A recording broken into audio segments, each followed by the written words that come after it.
Hello and welcome. You watching India First. I'm Gaurav Sawant. Russia has warned Ukraine of more military strikes on a day that Moscow launched multiple missile strikes, rockets and drone strikes across multiple cities in Ukraine. 6 images on your television screen. The latest information is that 29 critical infrastructure facilities have been targeted. In all, 70 infrastructure facilities, including thermal power generation plants, have been destroyed in these strikes. Russia has once again said this is only the first such attack. The death toll is 11 dead, 87 injured in the mass missile strikes. All eyes also on the new Russian general, Sergei, made in charge of Russian operations in Ukraine. Now, according to Western intelligence assessment, he is notorious for mass missile strikes in Syria. We'll get you much more on the story, but first, as always, the headlines. Arson, vandalism and violence, communal clashes rock Bengal's Mominpur area. BJP leads the protest. The BJP seeks deployment of central forces to stop riots. 38 detained so far.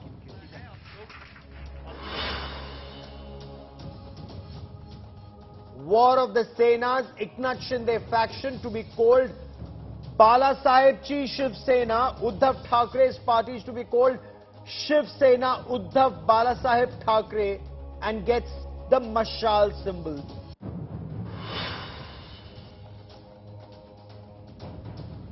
End of an era. The leader of caste consolidation, the man who raised Congress from Uttar Pradesh, Mulayam Singh Yadav, passes away at 82. The Samajwadi Party senior leader's funeral at Sefai tomorrow.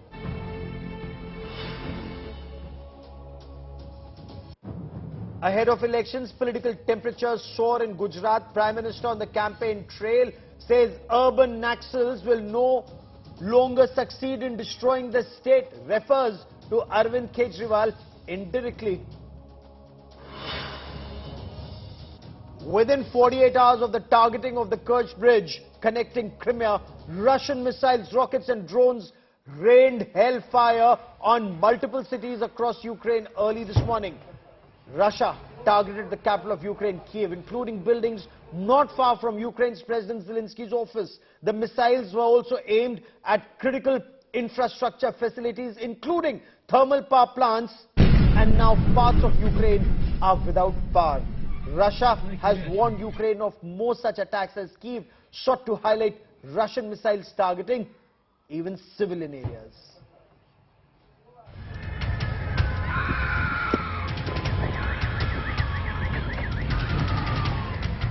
Death,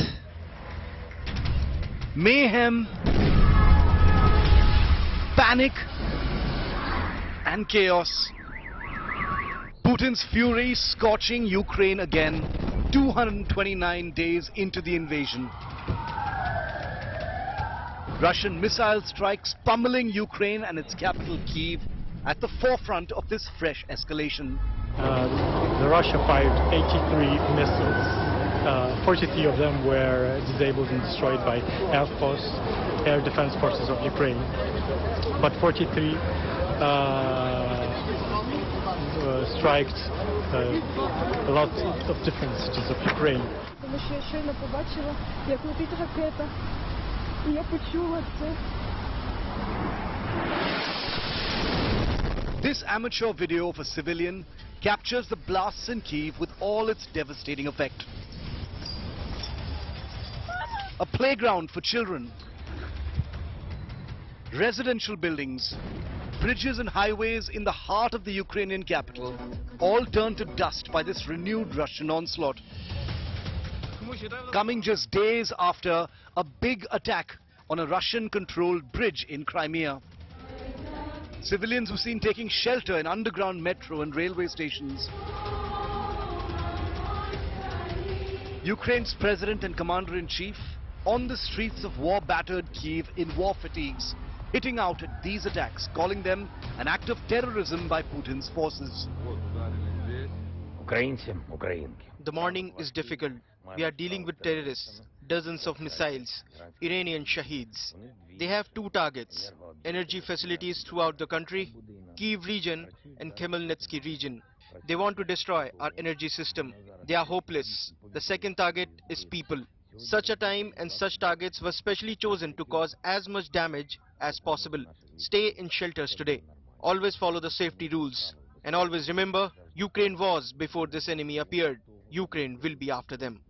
Russia has been using this sham pollings and sham referenda, so to say, in order to proclaim that it has some military gains. And at the same time, it has been experiencing in all four regions military defeats. And that's why Russia is going crazy and is trying to tear all the population through this rocket attacks. The fresh onslaught in the spotlight after the vital Crimea bridge connecting the annexed region with Russian mainland was destroyed in a mystery blast. Russian President Putin has accused Ukraine and President Zelensky of targeting the bridge and unleashing what he calls acts of terror. As you just reported, there is no doubt it was a terrorist act directed at the destruction of critically important civilian infrastructure of Russian Federation, and the authors, perpetrators and those who ordered it are the special services of Ukraine.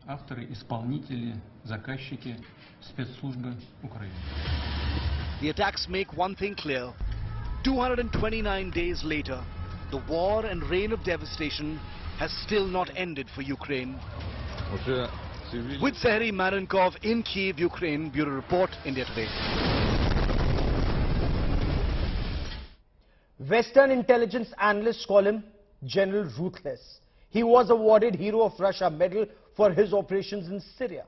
According to analysts, there was indiscriminate bombing of Aleppo.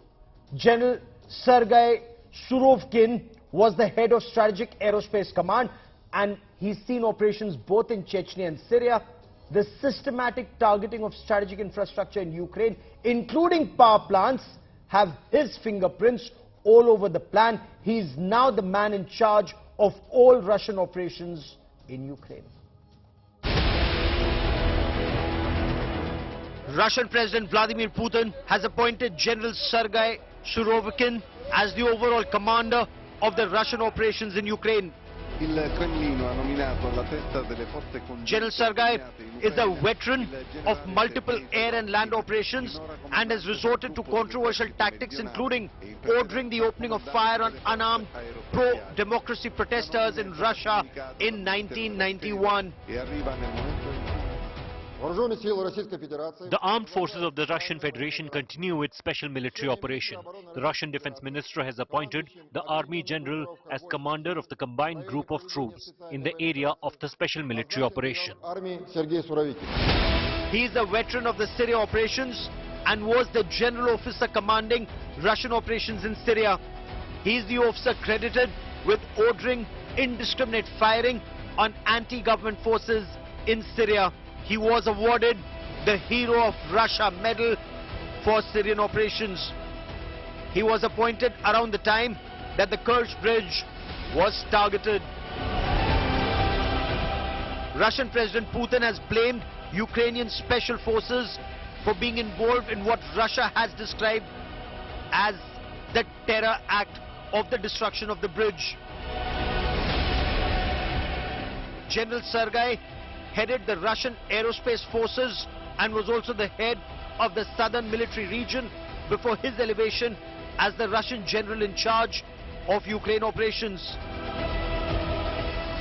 General Sergei faces multiple challenges in the operations in Ukraine.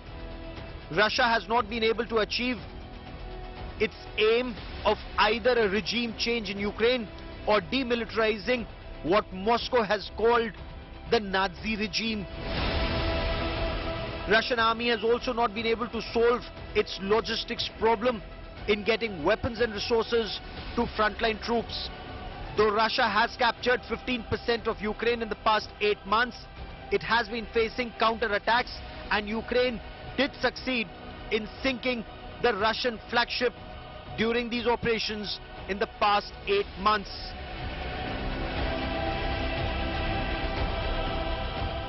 General Sergei's responsibility is to ensure President Putin's war aims are achieved. And this indicates that the Russia-Ukraine conflict could see a major escalation in the months ahead. Bureau Report, India Today. For the latest situation on ground and how Ukraine is dealing with the bombing and its aftermath after 8 months, let's now quickly cut across to some of the finest and the bravest reporters who remain on ground zero. Joining me on India First is Denis Bakhmatchuk, and Denis is reporting from Kyiv. Cyril Miranakov is a roving reporter on ground zero in Ukraine, and you're seeing that even now in this biting cold, they're out in the field getting you the latest reports. And of course, my privilege to be joined by Ivana Klimpush. She's the chair of the Parliamentary Committee on Integration of Ukraine to the European Union. Welcome to all my guests. And Denis, I want to begin by asking you, what's the latest situation on ground right now? Denis. Well, yes, studio. Good evening. As you can see behind my back, the city services are doing their best to clean up the mess after the rocket strike, after the missile strike. And also, this was one missile, and if you go 100 meters that way, there will be another one right next to the children's playground. If this is not a terror, I don't know what is, because there is no military structures here, only educational institutions. For example, behind my back now is the Kyiv National University of Taras Shevchenko, and there, behind my back now, there is an institute of philology. By this minute, there were 84 missiles launched at Ukraine, 43 of which were disabled in the air by the air defense forces of Ukraine. And also there was 24 drones launched at Ukraine, 13 of which were kamikaze drones. 13 of drones were disabled, 10 of which are kamikaze drones. Okay, also, we're looking at these images. We're looking at these images, Denis, and we see that you still have electricity, at least in this part of Kyiv. But Cyril, where you are, how bad is the damage, and what has been the impact of targeting of infrastructure projects, especially power plants? Cyril. Yes, let me for a moment also bring in Cyril into this conversation. Cyril, can you hear me? Studio, good evening, studio. Hi, yes, good evening. Right now we are on the left bank, which had missiles in the energetic infrastructure and parts of Kyiv today. Unfortunately, they have no electricity, they have no power in their events. Our officials asked the Ukrainians to reduce using electric power from 5 p.m. till the 12 p.m. today and after, because we're expecting other missiles, because the Russians are attacking on a crucial infrastructure to cause the humanitarian crisis in Ukraine and make a panic, but they will not do this properly. Okay, stay with me, Ivana. We've seen some condemnation come Russia's way, but will that deter Russia? Do you see more escalation, with Russia saying this is just the first of such strikes that have been launched? Well, Russian Federation has been escalating starting from actually 2014 and then going into full-scale war at the end of February this year. So Russia has one goal: to eradicate Ukrainian people from the map of the world and Ukraine as a country, to erase it. So therefore they will continue escalating if we as Ukrainians, with the backing of the West, will actually allow them to do. I think Russia understands the language of power, unity and strength, and that's exactly what we are going to do. More mobilized internally in our spirit, and hope also for the support coming from the free world, in order to be able to kick them out from this, from our land, from our country, and to let ourselves to live as we wish. But Ivana, I want to understand from you, Ukrainian forces were actually moving forward, trying to regain some territory that was lost in Donbass, in the Donetsk region initially, then perhaps move towards Kherson and Zaporozhye and other areas. But this talk about the second front opening at Belarus, what does that mean to you, ma'am? Well, let me remind you that Belarusian territory has been used by the Russian Federation from the 24th of February.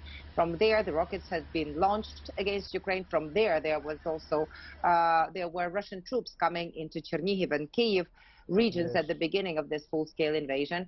So Belarus has been at this war already. They have not been yet in this war with their troops, but they don't have many, and their troops are not that willing to fight against Ukrainian armed forces and Ukrainian people. So right now we see that Lukashenko, the self-proclaimed dictator in Belarus, is actually getting ready to fully engage in this war by inviting additional Russian troops to the territory, and they will probably, most likely, will try to hit us from the north. That just means that it's additional hundreds and hundreds of kilometers of the battle border for battleground. But that does not mean that Ukrainians are not going to be fiercely fighting for their homeland. You're absolutely right. Stay with me, ma'am. Dennis, Ukraine has been battling similar attacks for the past 8 months, as Ivana very rightly points out. You know, that long convoy that came from the north in February, March. Tell me this, how bad is the power supply situation across Ukraine? What's the temperature right now? And what's it likely to be in the days and weeks ahead? Well, I can say that Ukraine army, the ZSU, is ready to fight the enemy. Our army is crushing the enemy on in Donbass, in Kherson Oblast, in Lugansk Oblast. So, as I said, we are ready to fight, and we can see, at least we have seen that Russians can't throw at us as much tanks and airplanes as it was. Cyril, what's the temperature right now, and what's the temperature likely to be in the weeks ahead? Because we are told that winters are exceptionally harsh with -25 and -30 degrees. So are you bracing for conflict minus electricity with these power plants targeted? It's a good question, because like 1 hour ago they were announced that some part of electricity which Ukraine exports to the Union will be reversed to manage all the issues with our own electrical system, firstly. I think it's a good decision, and I hope officials will carry on this thing. As I mentioned before, officials also ask Ukrainians to reduce using electricity system as much as possible, because expecting the new missiles. And about the temperature is high. Like the Ukrainian army, as Denis mentioned, they are moving very, very quickly to the Russian positions, and Russians moving back. That's why Putin calls the mobilization, like people who have no any experience and don't give even a think about where they're going to go to die. So this is the temperature for right now from all regions in Ukraine. Okay. Ivana, how bad has the damage been? There is, I believe, till very late in the evening, there was very extensive damage assessment that was going on. The targeting of infrastructure, the damage to infrastructure, I'm just trying to understand, what all has been targeted? Bridges, roads, electricity plants, what all have been targeted, ma'am? Well, Russians have been targeting infrastructure in terms of electricity plants and electricity grids in order to put us into panic and in chaos, but that's not something that they have achieved. They just achieved more resolve of the Ukrainian people. But yes, we are worried that in the nearest time the temperatures in the in the yard outside of the homes will be getting lower, and that Russia is trying to ensure that people will not be able to hold in those temperatures if there is no electricity. But at this particular moment, the government, the local authorities, the private companies, private companies are working very hard to restore fully the electricity. And even in just Kyiv today, in the capital of the city, in the capital of the country, we have counted the losses, and it turns out that about 45 high-story buildings have been damaged. There are 6 schools, six medical facilities, and so on. So they have been targeting today purely civilian infrastructure, Okay. just to scare the people. Okay, the targeting of schools, hospitals, roads, is there a threat now that to ensure that supplies don't reach Ukraine, will railways and roadways, especially from border areas, will they be targeted? There was some information, has that been confirmed, Ivana, that some infrastructure closer to the Moldova border has also been targeted? Well, there was, the problem is that they have managed to reach some of the electricity power stations, and those have also been carrying the electricity for railways, and that's why it's pretty difficult at this point. There are some delays in the railway schedule, but I'm sure that we'll restore it very quickly. With regard to Moldovan territory, Russians have been firing the missiles which were going over the occupied part of the Moldovan territory, which is Transnistria, which has been more than 20 years occupied by the Russian Federation. And basically, you can say that that occupied part of the free and independent country Moldova has been used also by Russians right now to attack Ukraine from that side as well. It indeed has. And stay with me for a moment. Dennis, is there an apprehension that there could be more missile strikes? What are people in Kyiv and other parts of Ukraine doing tonight? Staying in their homes or staying in underground bunkers? Well, we had information from Vitaly Kim, this is governor of Mykolaiv Oblast, that the ships which launched rockets at Ukraine in the morning, they refilled, rearmored the missiles and are ready to strike again. And also the planes which striked in the morning, they are now in Astrakhan ready to strike. So the people were warned about this and were asked to stay, if it is possible, in the shelters and to stock up food and water if the situation with the missiles will escalate. Okay, so there is an apprehension of more missile strikes and people have been asked to stock up on food and water in their homes or in their underground bunkers. Cyril, as far as the country is concerned, are you looking, what are you hearing from the government? Are they looking for more air defense equipment, or is the country looking for more offensive weapons now? Yes, our governors are expecting for a new Okay, give me a moment. We'll try and reestablish that link with Cyril. But Ivana, if I could take that question for you. Germany, we are told, is providing some air defense equipment, but military hardware-wise, what is it that Ukraine is looking at right now, ma'am? Well, definitely air defense, anti-rocket missiles. That's the direst need. But also, we need more artillery, we need tanks, we need fighters as well in order to protect civilians. I just underline that any military equipment to Ukraine that is being sent to Ukraine, this is the the most important humanitarian aid that one can deliver to Ukraine, because that allows us to protect civilian lives and also allows to go for counter-offensive to liberate our territories that have been illegally occupied and attemptedly annexed by the Russian Federation.